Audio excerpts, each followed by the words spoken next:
The auction ring fell silent as the emaciated Mustang limped into view, ribs protruding through a dull, scarred coat. The once proud stallion kept his head low, avoiding eye contact with the crowd. Laughter rippled through the stands as the auctioneer struggled to find opening bids. Who would give even $100 for this wild one? The auctioneer pleaded. Wealthy buyers turned away in disgust, checking their phones or chatting among themselves. No one wanted a broken-down Mustang with a dangerous reputation and mysterious past. No one except Mason Wallace. The weathered 73-year-old rancher stood slowly from his seat in the back row, his arthritic fingers gripping his worn cowboy hat. "He would take him," Mason called out, his voice carrying an authority that silenced the murmurs. As he approached to claim the unwanted horse, Mason's eyes met the Mustang's gaze. In that moment, the stallion's head lifted slightly, revealing piercing eyes that held something the crowd had missed: intelligence, recognition, and a secret worth millions that would soon change everything. The dusty auction barn buzzed with activity as buyers examined sleek quarter horses and thoroughbreds with practiced eyes. Men in pressed shirts and women in designer boots moved from stall to stall, checking teeth and bloodlines, calculating potential returns on investment. This wasn't a place for sentiment. It was business. Mason Wallace stood apart from the crowd, his weathered face partially hidden beneath the shadow of his worn Stetson. At 73, his tall frame still carried the strength of a man who'd spent his life working the land, though time had etched deep lines around his eyes and slowed his once purposeful stride. He hadn't planned to attend today's auction, but Frank Miller's phone call had stirred something in him, curiosity perhaps, or some deeper instinct he couldn't ignore. The auction's atmosphere was familiar. The smell of hay and horse sweat, the quiet murmur of serious buyers discussing confirmation and pedigrees. Mason moved through it like a ghost, nodded at by some of the old-timers who remembered him from his breeding days, ignored by the new money that dominated the industry now. It didn't bother him. He had never been one for the social aspects of the business anyway. Frank Miller approached him, the auction manager's belly straining against his button-down shirt. The two men had known each other for decades, their relationship built on mutual respect and occasional disagreement. Today, Frank seemed unusually anxious, shifting his weight from one foot to the other, glancing around as if worried someone might overhear their conversation. Frank seemed surprised Mason had actually shown up. Mason reminded him that he'd said he would. Frank shook his head, calling it a waste of time, insisting there was nothing here worth Mason's while. Mason's eyes crinkled at the corners as he assured Frank he would be the judge of that. Frank lowered his voice as he told Mason about the Mustang he'd called him about. The horse was in bad shape, worse than he'd let on over the phone.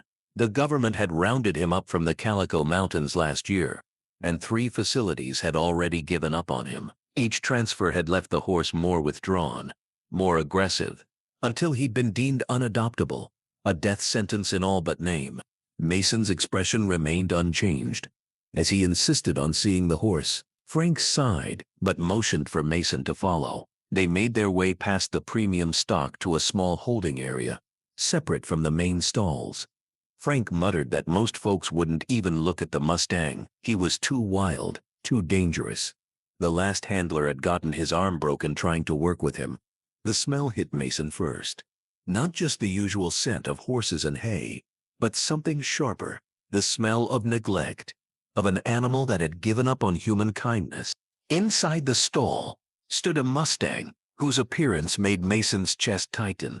The horse's dull coat was matted with dirt and marked with scars, his ribs visible beneath stretched skin. But it was the animal's eyes that caught Mason's attention, dark, intelligent, and filled with awareness that spoke of harsh treatment.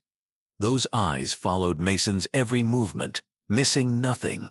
The Mustang tensed as they approached, muscles coiling beneath his scarred hide. Most would see only threat in his posture. But Mason recognized something else: calculation. This wasn't a mindless, dangerous animal. This was a creature weighing his options, assessing the humans before him with a clarity that years of mistreatment hadn't dimmed. Mason murmured softly, that nobody was going to hurt him today.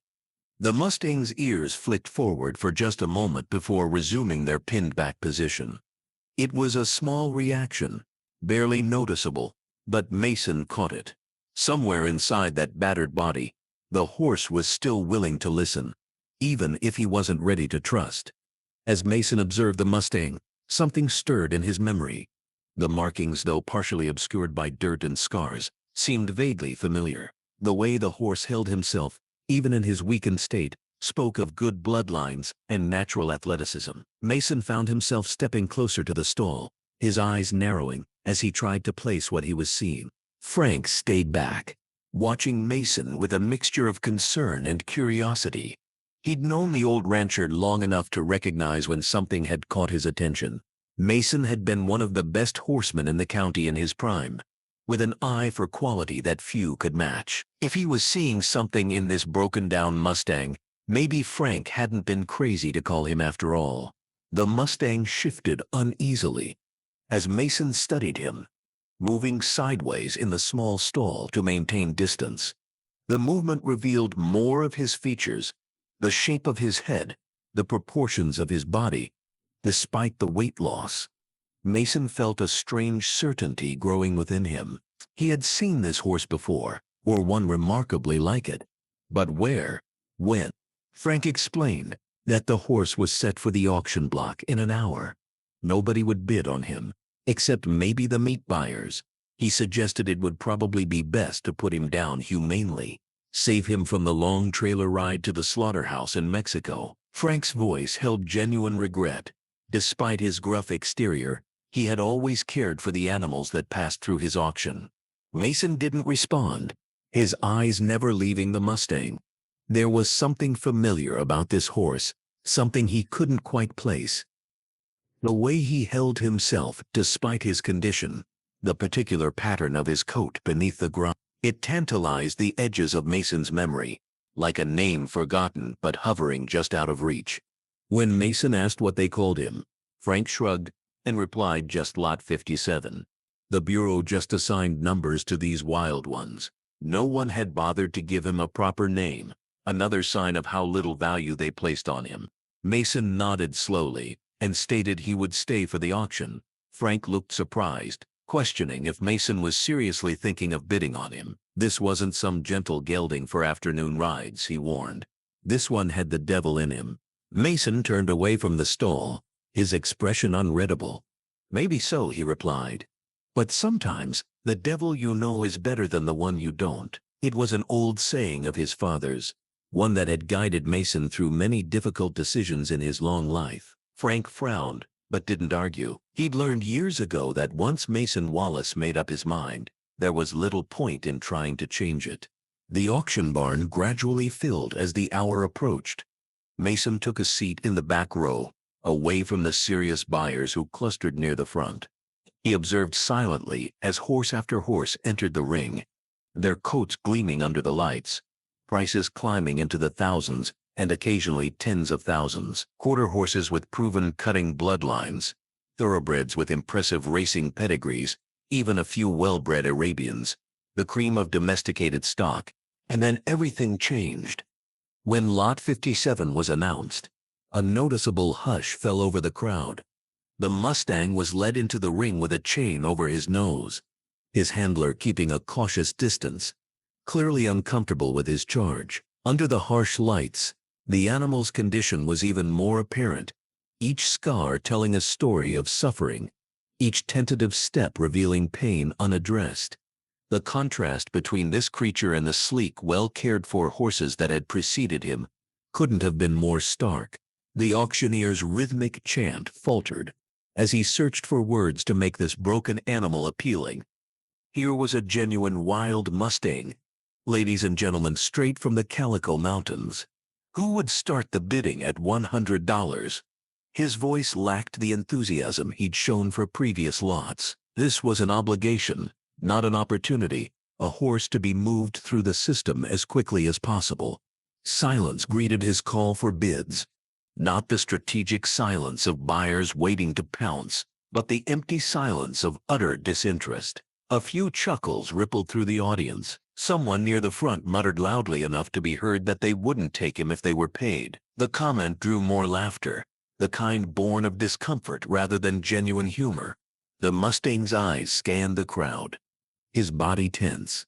He seemed to understand that his fate was being decided, that these humans represented yet another crossroads in his difficult journey. When his gaze reached Mason, something shifted in the animal's posture, a nearly imperceptible change that most would miss, but that Mason's experienced eye caught immediately. Recognition? Impossible. And yet, the auctioneer tried again, now asking for $50, pointing out that was less than the price of the shoes on their feet. His desperation was becoming evident. If no one bid, the horse would go to the kill buyers by default, the lowest rung on the auction ladder. More laughter filled the auction barn. The handler in the ring shifted uncomfortably, tightening his grip on the lead rope. The Mustang's breathing quickened, his nostrils flaring as the tension in the room increased. One wrong move, one loud noise, and he might explode into panic. Mason could see the disaster building. And then his own voice cut through the murmurs. He would take him. The words emerged before conscious thought, driven by an instinct. Mason had learned to trust over his long years with horses. All heads turned to look at the old rancher as he slowly stood, his tall frame straight despite his years, his face calm beneath the brim of his worn Stetson. Frank, standing at the edge of the ring, stared at Mason with an expression halfway between shock and vindication. The auctioneer's face cleared with visible relief as he acknowledged the bid, asking if anyone would offer $60. No response came. The other buyers' disinterest hadn't magically transformed into competition. The auctioneer's gavel fell with a sharp crack, and the horse was sold to Mason Wallace for $50. Less than the cost of a decent meal at a restaurant. Less than the worn boots on Mason's feet. A pittance for a life. As Mason made his way down to claim his purchase, he could feel eyes following him. Hear the whispers. The old man had finally lost his mind. They were saying, throwing away good money on a wild horse past saving, a dangerous animal, better suited for dog food than rehabilitation. Mason ignored them all, his focus entirely on the Mustang waiting in the ring. The handler looked relieved to be rid of his charge, passing the lead rope to Mason, with a muttered warning to be careful. Mason took it with steady hands, never breaking eye contact with the horse. The Mustang's ears flicked nervously, his body still tense, but something had changed. The aggressive readiness that the handler had struggled with seemed to have diminished, if only slightly.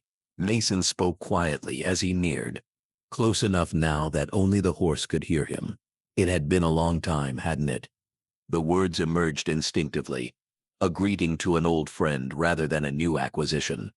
The Mustang's head lifted slightly, his nostrils flaring as he took in Mason's scent, his eyes wary but intelligent, fixed on Mason's face with an intensity that sent a chill down the old rancher's spine. And though no one else in the auction barn would have noticed, Mason saw the flicker of recognition in the Mustang's eyes. This wasn't just any wild horse stumbled upon by chance.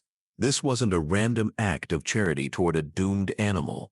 This was Shadow, the legendary Mustang who had disappeared from the Calico Mountains 3 years ago.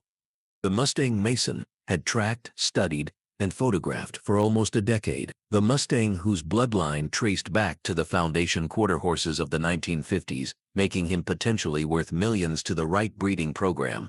The Mustang everyone believed was dead, everyone except Mason. The realization struck with the force of certainty. The distinctive star on his forehead, nearly invisible beneath the dirt and neglect. The unique pattern of white on his left hind leg. The proportions of his body that even severe weight loss couldn't disguise. It was him. It had to be. Mason kept his face impassive, giving no sign of the storm of emotions within him. If this was truly Shadow, then his presence here wasn't random misfortune. Someone had taken him from the wild. Someone had attempted to break him, and when that failed, had discarded him like trash. The thought kindled a slow, cold anger in Mason's chest. But beneath it burned something stronger: determination. With gentle but firm guidance, Mason led the Mustang from the auction ring. The horse followed with surprising willingness, though his steps were cautious and his eyes constantly scanned for threats. Frank intercepted them at the exit, paperwork in hand. His expression was curious as he observed the changed demeanor of the horse he described as having the devil in him. Mason signed the transfer documents without comment, his mind already racing ahead to what came next. Loading Shadow into the trailer proved easier than expected. The Mustang balked initially at the enclosed space, but Mason's patient coaxing eventually convinced him to enter. Once inside, he positioned himself as far from the humans as possible, head high, eyes alert, but not panicking as so many wild horses did in trailers. Another sign that this wasn't his first experience with transport, though whether that was before or after his capture, Mason couldn't be sure. The trailer rattled along the dusty back road, carrying its precious cargo away from the auction grounds. Inside the cab of his aging Ford pickup, Mason kept his eyes fixed on the winding path ahead, his weathered hands steady on the wheel despite the tremor that had developed in recent years. The radio remained silent. Mason wanted nothing to distract him from his thoughts, from the pieces of the puzzle he was fitting together. His mind was not on the road that stretched before him, but on the past. It was 3 years ago, on that spring morning, when he'd last seen Shadow running free with his band of mares in the remote valleys of the Calico Mountains. Mason had been tracking the Mustang for years, documenting his movements with a wildlife photographer's patience. The resulting images had earned him modest recognition in equine magazines and conservation circles, and more importantly, had allowed him to build a detailed record of Shadow's life in the wild. Shadow wasn't just any wild horse. He was a living legacy. His conformation, coloring, and movement all pointed to him being a direct descendant of Doc Barr, one of the most influential quarter horse stallions in history. How a horse with such prestigious bloodlines had ended up wild in the Nevada mountains was a mystery Mason had spent years unraveling, poring over old breeding records, tracking down former owners of ranches in the area, piecing together fragments of the past. The pieces had finally fallen into place when Mason uncovered records of a small breeding operation that had gone bankrupt in the 1980s.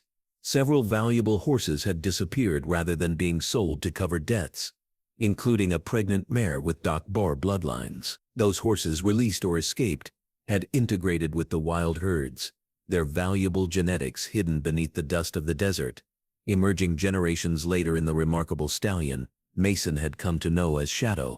For most, this would have been merely an interesting historical footnote. For Mason, it had become an obsession. A former horse breeder himself, he understood the value of such bloodlines, not just in dollars, but in the preservation of qualities being bred out of modern horses: endurance, intelligence, hardiness. Shadow represented the perfect blend of domestic excellence and wild adaptability, and Mason had intended to prove it, to use Shadow's example to argue for the preservation of wild herds as vital genetic reservoirs. Then 3 years ago, Shadow and his band had vanished. Rumors circulated: illegal roundups, mountain lion attacks, drought driving them beyond their usual range. Mason had spent months searching, refusing to believe the magnificent stallion was gone. He'd ridden deep into the mountains, following old trails, camping under the stars, scanning distant ridges with his binoculars. But Shadow had disappeared without a trace, leaving Mason with nothing but his photographs and notes, and a deep sense of loss that went beyond professional disappointment. Now, against all odds, Shadow had reappeared, not running wild with his band, but battered, broken, and bearing the marks of human cruelty. The coincidence was too great to be chance. Someone had recognized Shadow's value, had captured him specifically, and when they couldn't bend his wild spirit to their will, they had discarded him, erasing his identity in the process. The truck hit a pothole, jolting Mason back to the present. He glanced in his rearview mirror at the trailer, his brow furrowing. Getting Shadow home was just the first challenge. What came next would be far more difficult. Healing the physical damage, rebuilding trust, and gathering the evidence needed to prove what had been done to him, and who had done it. Mason's ranch appeared on the horizon, a modest spread nestled against the foothills. The two-story farmhouse had weathered nearly as many seasons as he had. Its white paint faded to a soft gray. Behind it stood a small barn and several corrals, evidence of an operation once larger than the handful of horses he now kept. After selling off most of his stock and land following his wife's death 10 years ago, Mason had maintained just enough of the ranch to keep himself occupied, a retirement project that had slowly evolved into his work documenting the wild herds. As he pulled up to the barn, his border collie Rusty came bounding out to greet him, followed more slowly by Elena Diaz, the veterinarian who had agreed to meet him on short notice. Mason had called her from the auction, giving her just the bare facts, that he'd purchased a severely neglected Mustang who needed immediate attention. He hadn't mentioned his suspicions about Shadow's identity. That revelation could wait until he had more proof. Elena was in her 40s, her dark hair streaked with premature gray, her movements efficient and purposeful. She'd been caring for Mason's horses for the past 5 years, one of the few people who didn't treat him like a senile old fool when he spoke of his theories about Shadow's bloodline. She had a scientist's skepticism, but an open mind, and Mason had come to value both her expertise and her willingness to consider unconventional ideas. As Mason climbed down from the truck, Elena commented that he had actually gone through with it. Frank had called her, saying Mason had lost his mind, buying a horse too dangerous to handle. Mason adjusted his hat, replying that it wouldn't be the first time someone had said that. There was a lifetime of stubbornness in the set of his jaw, in the gleam of his eyes beneath the brim of his hat. Elena's expression remained serious, as she mentioned that Frank had also said this horse was dangerous and unhandleable. 3 handlers injured, the last with a broken arm. She had brought sedatives and restraints, just in case. Mason countered that the horse was hurt and scared, emphasizing there was a difference.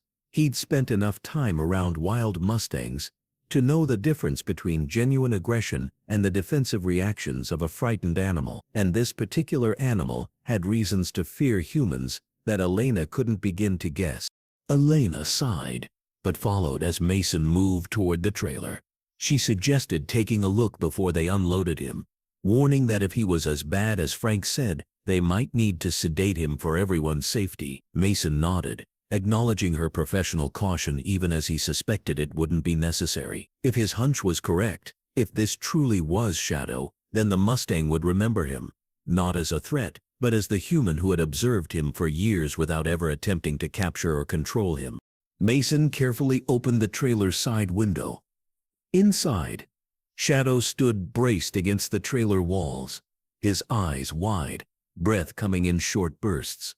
The trailer ride had clearly been stressful, despite his initial calm loading. When he caught sight of Mason, his ears flicked forward before pinning back again.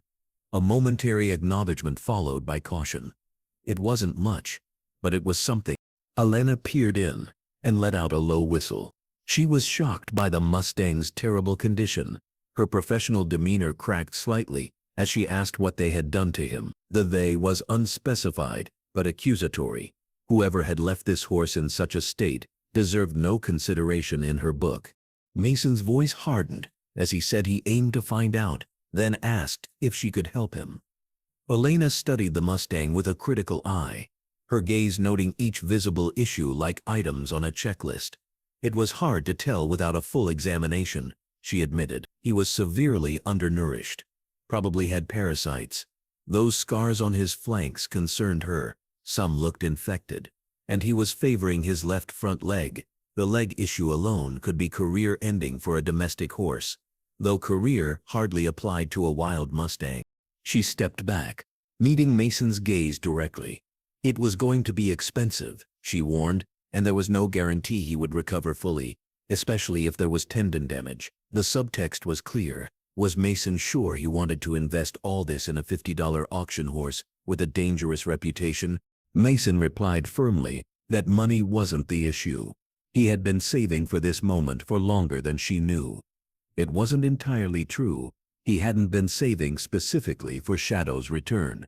But he did have the resources to provide whatever care was needed. The sale of most of his breeding stock had left him financially comfortable, if not wealthy, and he had few expenses beyond the maintenance of his modest ranch. If ever there was a worthy use for those savings, this was it. Elena looked skeptical, but nodded. They would get him into the round pen, she decided. She had brought sedatives, but they would see if they could avoid them. To minimize stress, the horse had clearly been through enough trauma, without adding chemical restraint to the list. Mason backed the trailer up to the round pen's gate, creating a direct path from one enclosed space to another, limiting the Mustang's options for escape or evasion. With practiced movements, he opened the trailer and stepped aside, giving the Mustang space to exit on his own. Forcing him out would only reinforce the fear and mistrust that his handling thus far had clearly instilled. For several long moments, Shadow didn't move. Then, tentatively, he limped to the trailer's edge. His nostrils flared as he took in the scents of the ranch, his eyes darting around for threats. Mason's small spread housed only 4 other horses, all older geldings, who watched the proceedings with mild interest from a nearby pasture. The relative quiet seemed to reassure the Mustang slightly. When his gaze fell on Mason again, there was that same flicker of something, recognition perhaps, or at least the absence of the fear he showed toward others. With painstaking slowness, Shadow stepped down from the trailer and made his way into the round pen. Despite his injuries, there was still a dignity in his movement, a shadow of the power he had once possessed. Mason had spent countless hours watching this horse from a distance, admiring the fluid grace with which he moved through his mountain territory. To see him now, thin and cautious, and hurting, twisted something in Mason's chest. Once the gate was secured, Elena prepared her equipment while Mason simply stood at the fence, watching. He knew better than to rush this process. Shadow needed time to understand he was no longer in danger, that this new environment, while unfamiliar, did not hold the same threats as the places he had been kept before. Mason murmured quietly, asking what had happened to his old friend, who had done this to him. The questions weren't really directed at the horse, but at the universe that had allowed such suffering to occur. As if in answer, Shadow turned to look directly at him. The intelligence in that gaze sent a chill down Mason's spine. This horse remembered him from those days in the mountains, from the countless hours Mason had spent observing him with binoculars and camera, from a respectful distance. And he remembered something else too, something that had put him in this condition, something that made him fear humans even as he cautiously accepted Mason's presence. Elena approached the fence with syringes and stethoscope in hand. She asked if they were ready to try this, noting she would need to get close enough to at least assess his vitals. The sooner they could begin treatment, the better his chances of full recovery. But everything depended on whether the Mustang would allow them near enough to help him. Mason nodded, and said he would go in first to establish some trust. Elena cautioned him, warning what might happen if the horse charged him at his age. A younger man might be able to dodge quickly enough to avoid injury. But at 73, Mason's reflexes weren't what they once were. Mason interrupted with a certainty he couldn't fully explain. Shadow wouldn't charge. It wasn't blind faith but an understanding, born of years studying this particular horse, observing his patterns and behaviors in the wild. Shadow had never been aggressive toward humans. Cautious, yes, but not violent. Whatever aggression he had shown in captivity was learned, not innate. Elena looked dubious, but didn't argue further. She stood ready with a sedative, just in case Mason's confidence proved misplaced. This wasn't the first time she'd seen an older rancher take unnecessary risks out of stubborn pride, but something in Mason's certainty gave her pause. He knew something about this horse that she didn't, something he wasn't yet ready to share.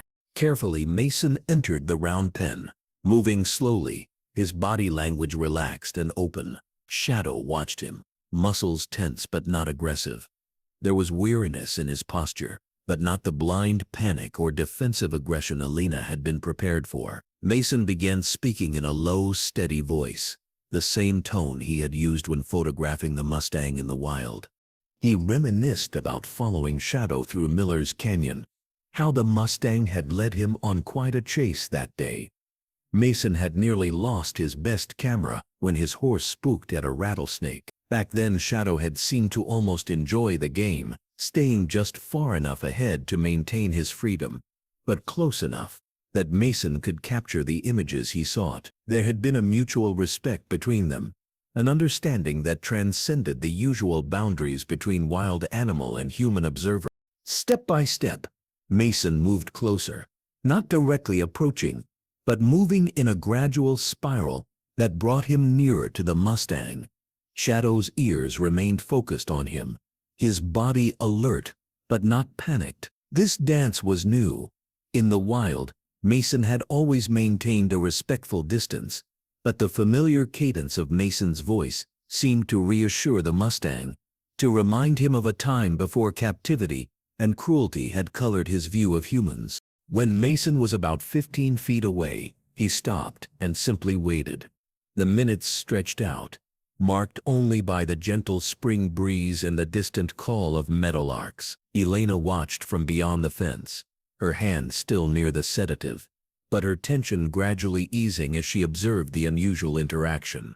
This was not how wild horses typically responded to humans, especially not horses with a history of aggression toward handlers. Then Shadow did something that made Elena gasp.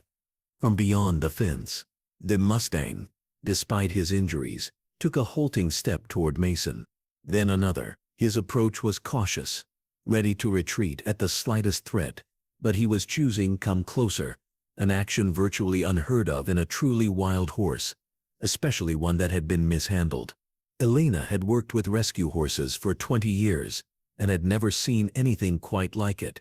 Mason remained still, hardly daring to breathe.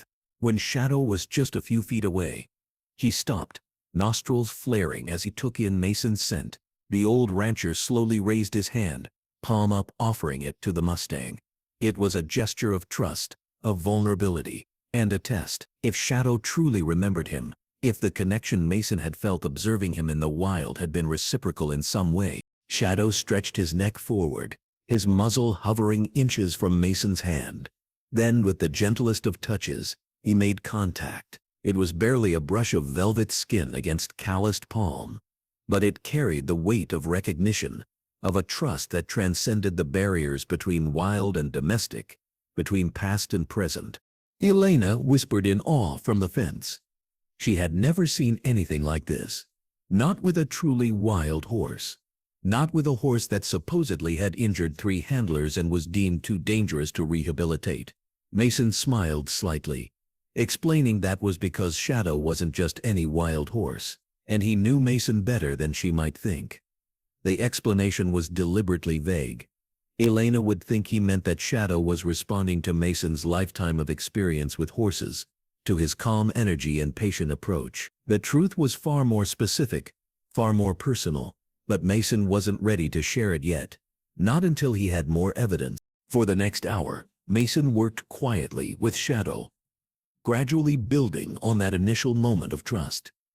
He didn't push for more physical contact, didn't try to halter or lead the Mustang. Instead, he simply shared space, occasionally moving closer, then giving the horse room to retreat if he felt the need. It was a slow dance of approach and withdrawal, each cycle bringing them a little closer, building Shadow's confidence that this human, unlike others he had encountered in captivity, would respect his boundary.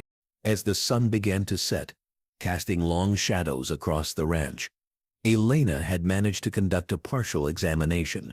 Shadow had allowed her near him, as long as Mason remained close. Though the Mustang still trembled at her touch, Mason's presence seemed to reassure him enough to tolerate the necessary handling, though his eyes remained vigilant, his muscles ready to flee at the first sign of threat.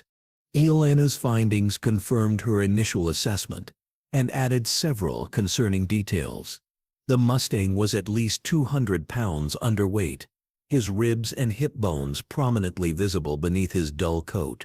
The respiratory infection she'd suspected was evident in the slight discharge from his nostrils and the occasional cough.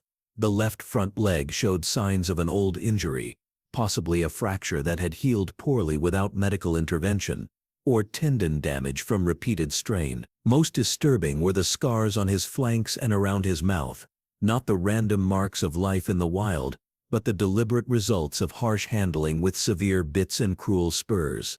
As they walked back to the house, Elena confirmed her fears. Shadow was malnourished, had a respiratory infection, and that front leg had sustained some kind of trauma. It could be a fracture that healed poorly, or tendon damage. She had taken blood for testing, but she was most concerned about those wounds on his flanks. She stopped at her truck, her expression grave. "Those weren't accidental," she explained. "Those were marks from spurs, vicious ones.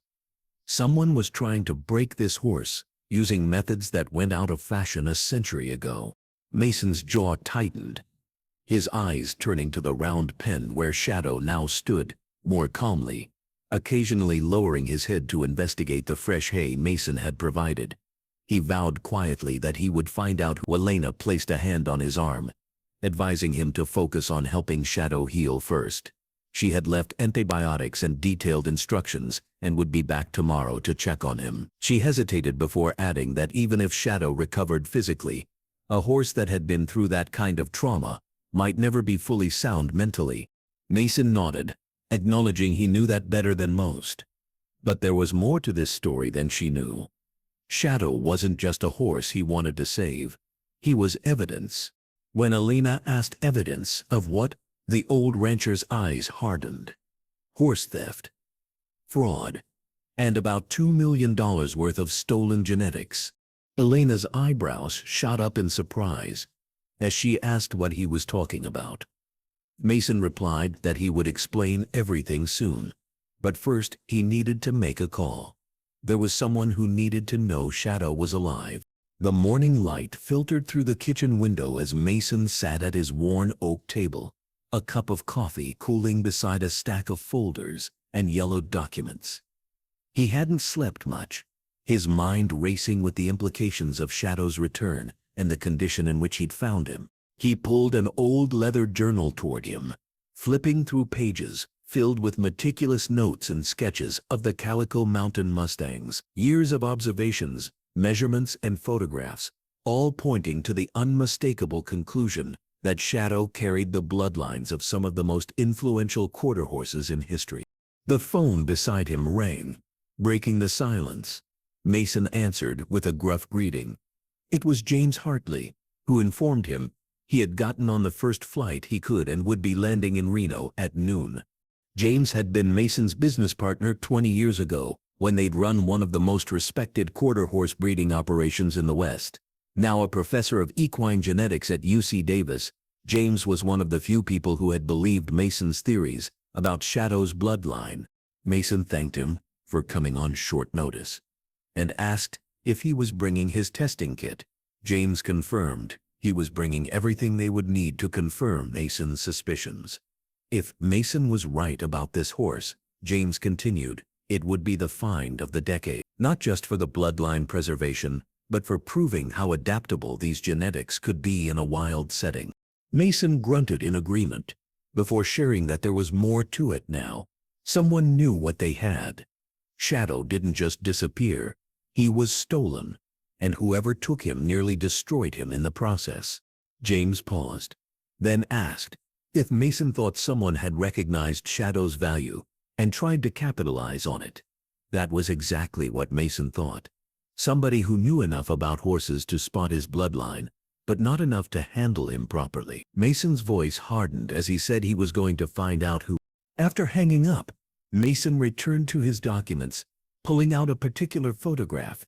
It showed Shadow in his prime, running across a high desert plateau, his form perfect, muscles rippling beneath his glossy coat. The photo had won Mason a spread in Western Horseman magazine 3 years ago, which meant it had been seen by thousands of horse people across the country, including potentially the person who had stolen Shadow. A soft whinny from outside drew Mason's attention.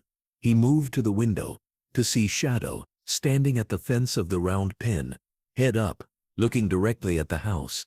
Despite everything the Mustang had endured, there was still a regal quality to him, a presence that couldn't be diminished. Mason grabbed his hat and headed outside, stopping first at the feed room to prepare a special mixture Elena had recommended, high-quality grain supplemented with vitamins and minerals to begin addressing Shadow's malnutrition. As he approached the round pen, Shadow remained at the fence, watching him intently. When Mason stopped a few feet away, the Mustang stretched his neck toward him, nostrils flaring. Mason greeted him quietly, asking if he was feeling a bit better today. He set the feed bucket on the ground and entered the pen slowly, bringing the bucket with him. Shadow backed up a few steps but didn't flee, his eyes fixed on Mason or perhaps on the food he carried. Mason placed the bucket in the center of the pen and stepped back. Giving the Mustang space, Shadow approached the bucket cautiously, his hunger eventually overcoming his weariness. As he ate, Mason spoke to him in a low, steady voice, not moving closer, but establishing his presence. He told Shadow that James was coming today, asking if the horse remembered him from the mountains. James was always fumbling with those sample containers, talking too loud. Mason smiled at the memory. He explained that James was going to help them prove what Mason had known all along, that Shadow was special, more than just a pretty Mustang. He was living history. Shadow's ears flicked toward Mason as he spoke, though the horse continued eating. It was a small sign, but an important one. The Mustang was listening, processing, evaluating. There was nothing more intelligent than a horse that had survived both in the wild and through human cruelty. By the time James arrived that afternoon, Shadow had allowed Mason to approach him several times, even permitting a brief touch along his neck before moving away. It wasn't trust, not yet, but it was the beginning of understanding. James Hartley had aged since Mason had last seen him, his once brown hair now silver, his face lined from years of squinting in the sun, but his eyes still held the same enthusiasm, especially as he caught his first glimpse of Shadow in the round pen. He breathed in amazement, setting down his equipment cases. It really was him. He could see it even beneath the poor condition. Mason nodded, saying he had recognized Shadow the moment he saw him at the auction. Despite everything, James studied the Mustang with a professional eye. His confirmation was still evident, even with the weight loss. That shoulder, the way his neck tied in, and the bone below his knees. Classic foundation. Quarter horse structure, the kind that was increasingly rare in modern breeding programs, focused on hyper-specialization. Mason noted that the DNA test would confirm it, but they also needed James's expert eye. James was a recognized authority. When they took this public, his testimony would matter. If this was truly Shadow, and if Mason's theories about his bloodline were correct, it would revolutionize thinking about wild horse conservation and the value of preserving these herds as genetic repositories. James turned to him, suddenly serious, asking what exactly Mason was planning. By taking this public, Mason's expression hardened as he explained that someone stole that horse, tried to break him using methods that amount to torture, then dumped him when he wouldn't submit. Mason aimed to find out who and aimed to make them pay. When James asked about the bloodline discovery, Mason explained that was the other part. Shadow represented a direct link to foundation. Quarter horse bloodlines, bloodlines being diluted or lost in modern breeding programs. His genetics could be worth millions to the right conservation program. James whistled softly, acknowledging that someone might have been tempted to steal Shadow if they recognized what he was. But he pointed out that proving theft of a wild horse, especially one not officially documented by the Bureau of Land Management, was going to be nearly impossible. Mason's lips curved into a grim smile. Not as impossible as James might think. Mason had been laying groundwork for years, documenting Shadow and his band, and he had a theory about who might have taken him. He nodded toward his house, saying there was something he needed to show James. In Mason's study, maps of the Calico Mountains covered one wall, marked with colored pins, showing the territories and movement patterns of various Mustang bands. Over the years, photo after photo of Shadow and his mares filled albums and frames, a chronicle of the stallion's life in the wild. Mason pulled out a particular folder and spread its contents across his desk.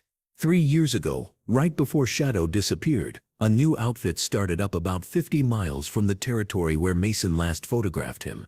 Elite performance horses, owned by a man named Victor Drummond. James leaned forward, examining the papers and admitting he had never heard of Drummond. Mason explained, "Few had. Drummond came out of nowhere with a lot of money, bought a decent property, and started acquiring breeding stock. Nothing exceptional at first, but about 6 months after Shadow vanished, he started advertising a new stallion prospect." Mason pulled out a printed advertisement from a horse magazine and asked if it looked familiar. The page showed a dark horse with a striking resemblance to Shadow, though in the photo the animal was in a stall, head down, eyes dull, nothing like the proud Mustang Mason had documented. Drummond had called him Desert King, claimed he was from private breeding stock out of New Mexico. But looking at that star on his forehead, the left hind sock, Mason was certain it was Shadow. No question. James studied the image, then asked what this meant, if Drummond truly was responsible.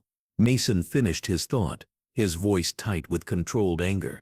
Drummond stole a wild horse, tried to break him to capitalize on his obvious quality, and when Shadow wouldn't cooperate, discarded him, probably sold him to some intermediary who eventually dumped him at auction. James questioned why Drummond would risk advertising Shadow if he stole him. Mason attributed it to arrogance and calculation. Who would connect a broken-down stable horse to a wild Mustang from hundreds of miles away? Without DNA evidence and Mason's documentation, no one would ever know. James ran a hand through his silver hair, pointing out it was still circumstantial. They would need more to prove any of this. Mason agreed. That was why they needed the DNA test, and he had more evidence to gather. Drummond's operation was still running, and Mason thought it was time they paid him a visit. James looked alarmed at the suggestion, warning Mason that if Drummond stole Shadow and did what Mason was suggesting, he was dangerous. This wasn't something two old men should be confronting directly. Mason's expression didn't waver as he clarified he wasn't suggesting they confront Drummond. Not yet. But they needed to see his operation, confirm Mason's suspicions.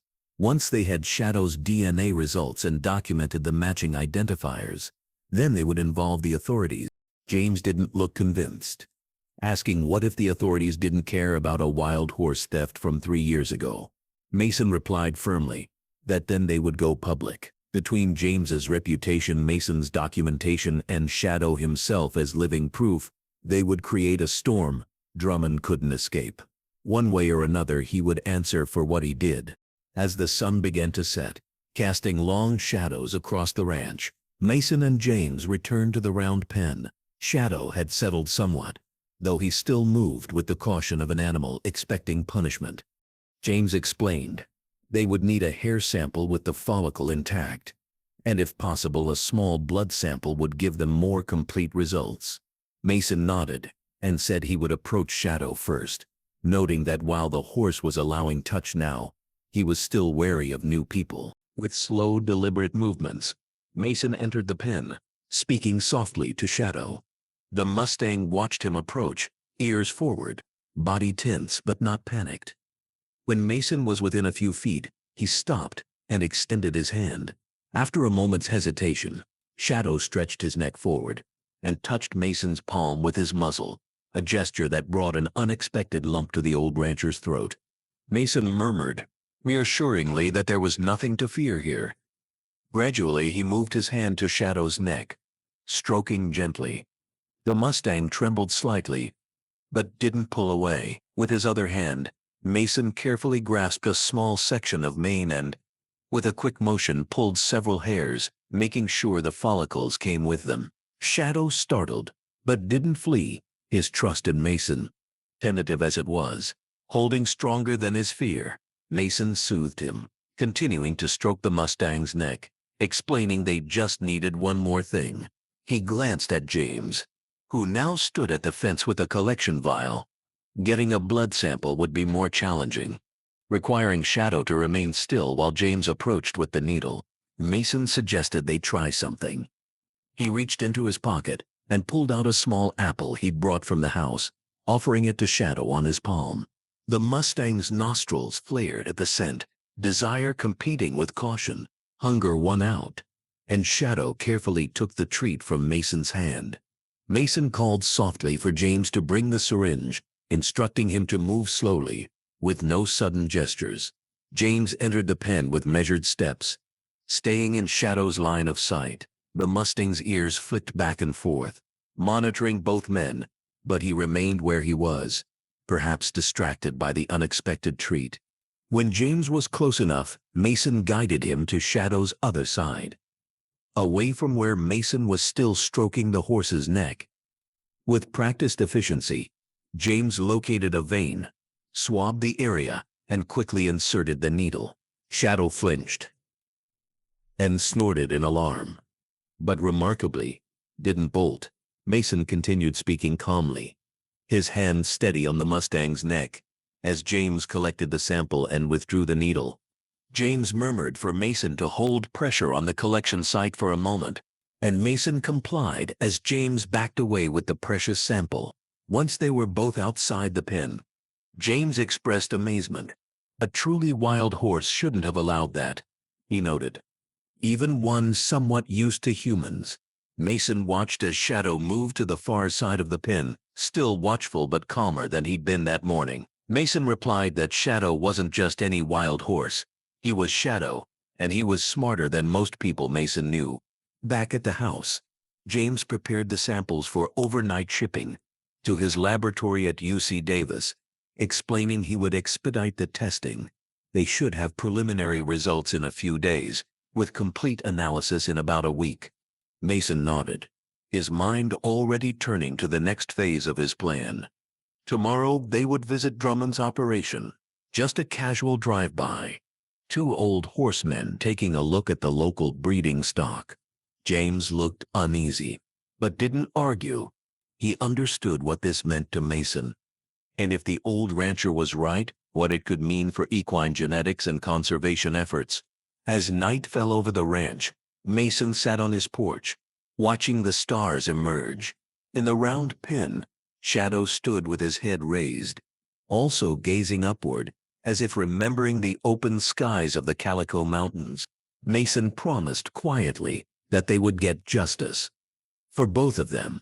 The morning dawned, clear and bright, as Mason and James set out in Mason's truck, headed for Victor Drummond's elite performance horses. They had decided on their cover story: two retired breeders looking for potential investment opportunities, interested in seeing what new blood Drummond was bringing to the region.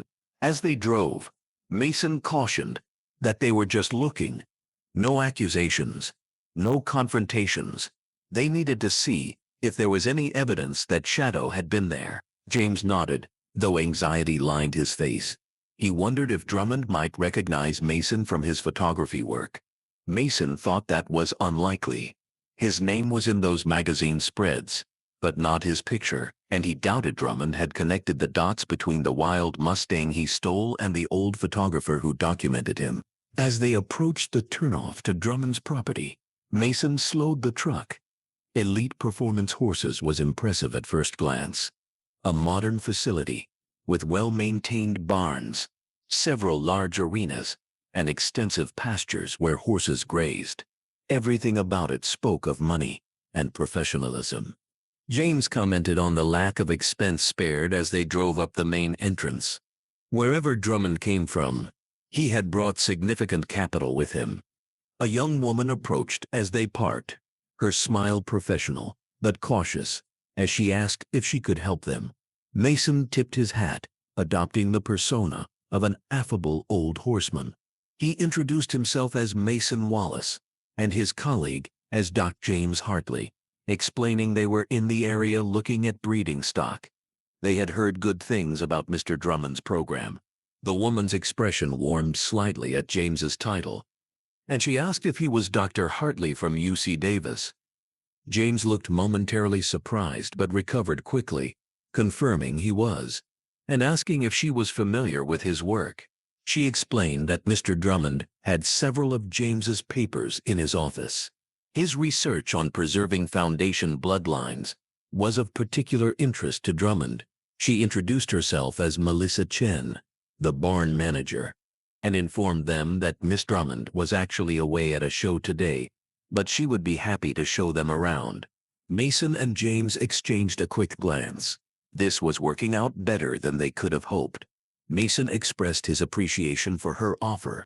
As Melissa led them through the facility, both men kept their eyes open for any sign that Shadow had been there. The operation was impressive. State-of-the-art breeding facilities, immaculate stabling, and clearly valuable stock. But there was something almost clinical about the place, lacking the warmth of a facility where horses were valued beyond their genetics. Melissa showed them into the main breeding shed, explaining it had several breeding stocks and a collection area. Mr. Drummond believed in combining traditional breeding methods with the latest reproductive technology. Mason nodded appreciatively while scanning the walls. There, among photographs of current stallions standing at stud, was a familiar silhouette. The photo showed a dark horse with an unmistakable star on his forehead, advertised as Desert King. Mason commented that it was an impressive animal, asking if he was one of their current stallions. Melissa's expression flickered with something discomfort, perhaps. She replied that he was with the program briefly, but didn't work out. Mason casually expressed that was a shame, noting it was a fine-looking horse that reminded him of some of the Foundation quarter horse lines. Melissa's professional demeanor returned as she confirmed that was exactly what Mr. Drummond thought. He was hoping Desert King would complement their program, but unfortunately the horse proved unmanageable. James stepped closer to the photo and asked in what way the horse was unmanageable, his tone reflecting purely professional curiosity. Melissa hesitated before answering that he was aggressive, dangerous even. Miss Drummond tried everything, but the horse simply wouldn't accept handling for collection. Eventually it became a safety issue. Mason kept his voice neutral despite the anger building inside him as he asked what happened to the horse. Melissa replied that Mr. Drummond sold him about 6 months ago. She didn't know the details. She glanced at her watch and suggested they continue the tour, offering to show them the broodmare band next. As they followed Melissa toward the mare barn, James leaned close to Mason and whispered that was Shadow, no doubt in his mind. Mason nodded imperceptibly. The photo had confirmed his suspicions. Shadow had been here, advertised under a false name and history. Now they just needed proof of what had been done to him. The tour continued for another hour, with Melissa proudly showing them Drummond's collection of expensive breeding stock. Throughout, Mason maintained his character as an interested potential investor, asking questions about bloodlines and performance records. As they approached a more secluded section of the property, Mason spotted a smaller barn set apart from the main facilities. Unlike the pristine main barns, this one looked older, more utilitarian. Mason casually asked what that building was used for. Melissa glanced in that direction, a slight frown crossing her face. She explained it was just storage now. They didn't use it for horses anymore. The way she said it caught Mason's attention. He asked if they had had a problem with it. She seemed reluctant to elaborate, saying not exactly. Mr. Drummond preferred to keep the horses in the main barns, where the monitoring systems were better. Mason nodded understandingly, but made a mental note. That building warranted investigation. As they concluded their tour, Melissa handed them each a business card. Mr. Drummond would be disappointed to have missed them, she said. Perhaps they could return when he was here. He especially would appreciate meeting Dr. Hartley. James pocketed the card with a polite smile. They would certainly consider it, he assured her. He thanked her for the comprehensive tour. Once they were back in Mason's truck and driving away from the property, both men let out a breath. James commented that Melissa seemed sincere enough and wondered if she knew what Drummond did. Mason shook his head, saying it was hard to say, but that small barn at the back of the property bothered him, and the way she avoided talking about Desert King in detail. James pointed out that they had confirmation. Shadow had been there. That was a start. Now they should wait for the DNA results. But Mason interrupted, his voice firm. They were coming back. Tonight. James stared at him. Break in? That was trespassing at the very least. Mason replied that he needed to see that back barn. If Shadow was kept there, there might be evidence of what was done to him. Proof they could take to the authorities. James protested that this was insane. They weren't young men anymore. What if they got caught? Mason's hands tightened on the steering wheel as he stated that James didn't have to come. But he was going. Shadow deserved justice, and Mason aimed to get it for him. That night, under cover of darkness, they returned to Elite Performance horses. The small barn at the back of the property yielded exactly what Mason had suspected, a makeshift braking area with evidence of harsh training methods, including blood-stained whips and cruel spurs. Most damning of all was a logbook detailing Desert King's training, with notes about his resistance and the increasingly severe methods used to try to break him.